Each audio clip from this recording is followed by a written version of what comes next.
What's up everybody, welcome to the Stocks channel. My name is Corey and today in the stock market we're getting very close to critical support levels, so we now have a bounce or die situation for the bulls. First up, let's take a look at the S&P 500 SPY ETF. So let's crack open this chart and see what's going on in the stock market today. Alright, so today SPY was down 0.17% and we can see SPY is squeaking intraday lows, and we did close below the 5 EMA for the second day in a row as we approach that critical support zone between 390 and 391, and this is going to be a bounce or die support level for the bulls, because if we do break this, I expect to see high volume selling to fill the gap at 381. So if we don't see the bulls stepping in around this support right around 390, or the bears push through that support and overpower the bulls, we are going to see high volume selling to lower prices. Now, in the event the bulls step in at 390 and defeat the bears, we should see some high volume buying that could take us up to fill the gaps above, which are going to be around 401.5 and 408. Now, keep in mind in the short term, we do have a bull trend of higher lows and higher highs, so you cannot rule out the bulls until we officially see price action breaking the support at SPY 390. So in the short term, do expect to see a test of that critical support and then act accordingly. Whether or not the support holds or fails, you will know exactly where SPY is trying to get.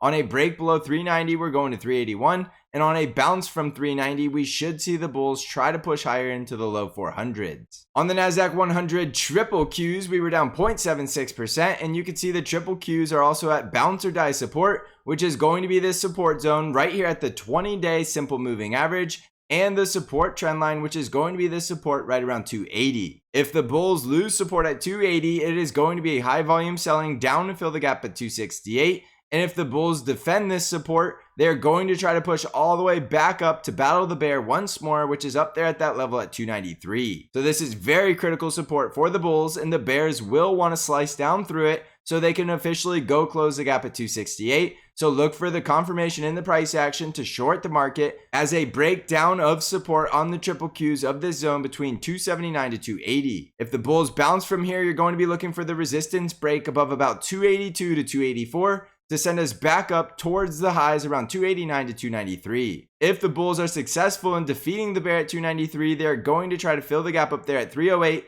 and test the negatively sloping 200 daily moving average, which is currently sitting at 306. In the Dow Jones, we were flat on the day, going absolutely nowhere, as we're starting to see the Dow Jones getting this rollover look right below this resistance at 342, but we are still above the support at 337. The bears will want to drive the Dow below 337, break down below the 20 daily moving average, which is at 334, and then close the gap at 331. If the bears push through the gap at 331, they're going to come back down to the 200 daily moving average and 50 EMA of support at 325. The bulls will need to bounce and hold this support at 337, break back over 342, and then the bulls will be trying to close the gap at 347. So right now, the critical support in the Dow Jones is going to be 337, because that is going to be the catalyst for lower prices, or the bounce from this level will send us up to fill the gap above. On the Russell 2000 IWM ETF, we're up 0.29% as the bulls are struggling to hold this bounce or die support, which is right here at 182. A break below this support takes us down to fill the gap at 178, and below the gap fill, if we continue lower, we are likely retesting the daily lows around 174 to 176. Now, in the event the bulls do get the bounce from 182, we're looking for that strong resistance, which is right here at 186. And then if the bulls get the bullish breakout above 186, we can look for a retest of 190. On the ARKK ETF, we were down 0.54% as we continue to see that rejection from resistance at 36.5, and we are very likely trying to fully close the gap at 34, and there is still the possibility of going lower than the gap fill and retesting the previous 52-week low at 32.5. So look for support right around 34 to 32.5, and the bulls will need to break back over 36.5 and get back over the 50 EMA at 38. On the VIX, we were down 0.95% as the VIX is trading back over the 5 EMA for the second day in a row and trying to hold above the gap fill zone at 21. The bulls want to fill the gap on the VIX at 21 and get the VIX back down below 20 to say fear is leaving this market and they're ready for a bull trend. The bears will want to drive the VIX back over 24 and keep fear within this market. Because we are still in a bear market, it is very likely the VIX is not going to go lower than 20 until the bear market is over. On Bitcoin, we're currently up 1.6% as we're still holding that support at 16,000 with the critical resistance all the way up here at 17,600. Wait for the break of 17,600 to get bullish because this does look like a bear flag. which means if we lose the support at 16,000, we could start down towards 12,000 with support on the way there at 14,395. In the event the bulls do get the bullish breakout above 17,600, look for that strong resistance at the previous support breakdown of 19,000. On Amazon, we were down 1.63% today as we continue to see the price action below all of the moving averages with the bear trend, which very likely means Amazon is trying to fill the gap down here at 89.5. Below the gap fill, we can retest the low at 86, and below 86, we will have a valid downside price target at 77. The bulls need to get back over 97, and then the critical resistance is still up here at 102, and above 102 we will be looking a lot more bullish, but for the time being this is still a bear trend and it looks like we're heading lower. On Microsoft stock, we were down 0.59% today, and it does look like Microsoft confirmed this as a double top from 247 to 248 because we did close below the neckline at 241, which very likely means the bears are going to try to fill the gap to the downside right around 228. So on Microsoft, you need to be risk off below 242 and especially below 248 because that is a critical resistance that is driving Microsoft to lower prices. So look for downside potential support around 236, 228, and 225. In the event Microsoft gets the bull breakout above 248 to 252, then we'll be getting more bullish for the gap close at 265. On Nvidia stock, we were down 1.19%, coming back down to critical support at 156. So again, this is another bounce or die situation because if we lose this support at 156, we're likely going to see Nvidia trying to fill the gap to the downside at 142. Critical upside resistance remains 166, and on a break of resistance, we will be looking for a run to 179. On Tesla, we were down 1.14% today, and we see another rejection from the resistance trend line right around 186 to 187, and we still have this gap to fill to the downside right around 170 to 171. Below that, we can retest the low at 167, and we still have a valid downside price target at 163 as long as we're below the resistance trend line. Tesla bulls need to get back over 187 and then back over 197,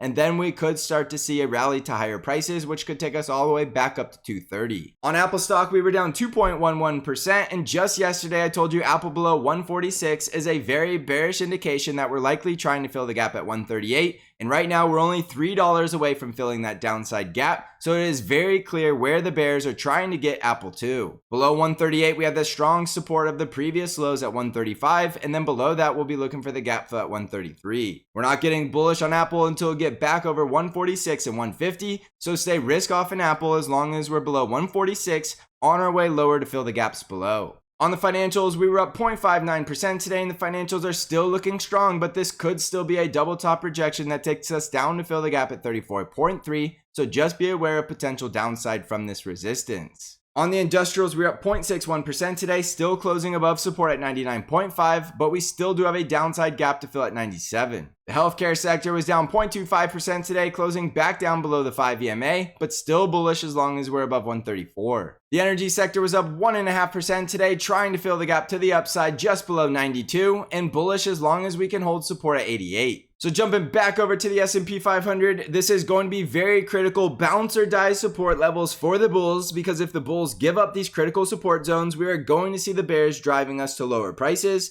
and a continuation of this bear market will likely continue into December. If the bulls can defend support and drive prices higher from this very critical support zone, then we'll be looking for the upside gap fills above and potentially a continuation of this short-term bear trend to the higher resistance zones that the bear is living at, which is going to be that gap fill at 408. So stay disciplined, know both scenarios, and let the price action guide you on which scenario is going to play out, because the breakout from this trading range is very likely going to be a very high volume breakout and should be a very good trade no matter which direction we see the breakout. Also, don't forget to take advantage of the Black Friday special deal off Bank Trade Alerts, where you can get 50% off 2 months of Bank S Plus or Bank. All you need to do is apply the coupon code Black Friday at checkout. Bank is absolutely crushing the market, beating all of the indices, including the TQQQs and the SQQQs, which is the only thing Bank trades. So take advantage of this special Black Friday deal now and try out Bank if you haven't already. And keep in mind, this is a limited time offer that will be expiring at the end of November. If you're looking to become a better price action trader, consider joining the Stocks Channel Trading Discord community, where you will get access to all of my intraday updates and analysis.